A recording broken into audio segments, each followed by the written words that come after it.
গুঁড়ো গরম মশলা দিয়ে দিচ্ছি।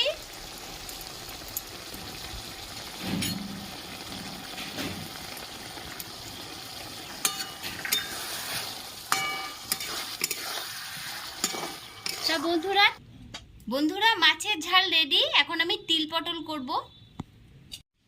কড়াইয়ের তেল গরম হয়ে গেছে, পটলগুলো আমি ভেজে নিচ্ছি।